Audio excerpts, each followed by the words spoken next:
గాంధీ చౌక్ సుందరీకరణ కోసం తమ వంతు కృషి చేస్తామన్నారు ఎంపీ గోడం నాగేష్. ఎమ్మెల్యే పాయల్ శంకర్ గాంధీ జయంతి సందర్భంగా పట్టణంలోని ఆయన విగ్రహానికి పూలమాలలు వేసి ఘనంగా నివాళులర్పించారు. అనంతరం లాల్ బహదూర్ శాస్త్రి జయంతి సందర్భంగా ఆయన చిత్రపటానికి పుష్పాంజలి ఘటించారు.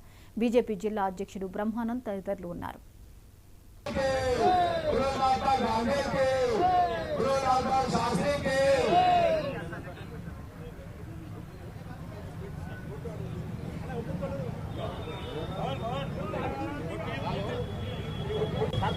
పదవిని కూడా త్యాగం చేసినటువంటి ఈరోజు కుంభకోణాలు వచ్చినా నేరుగా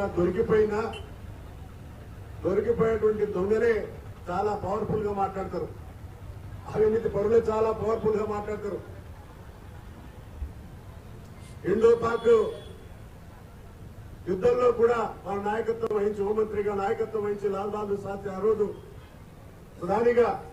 రెండో ప్రధానిగా విజయం సాధించడంలో, హోంమంత్రిగా విజయం సాధించడంలో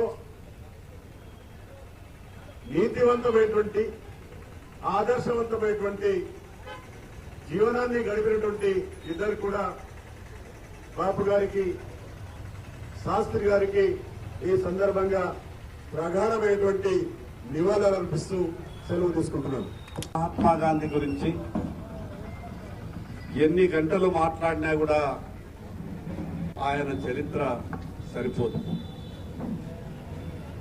ప్రపంచానికి ఆదర్శమైనటువంటి మహానుభావుడు ఈ దేశంలో పుట్టడం,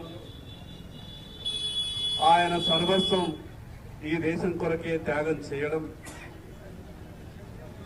మహాత్మా గాంధీ గారి యొక్క ఆశయాలకు అనుగుణంగా ప్రపంచానికి అహింస ద్వారా సాధించలేనిది ఏదీ లేదు అని గొప్ప సందేశం ఇచ్చినటువంటి మహానుభావుడు.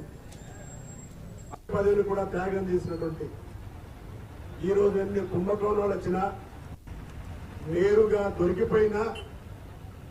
దొరికిపోయేటువంటి దొంగలే చాలా పవర్ఫుల్ గా మాట్లాడతారు. అవినీతి పరులే చాలా పవర్ఫుల్ గా మాట్లాడతారు.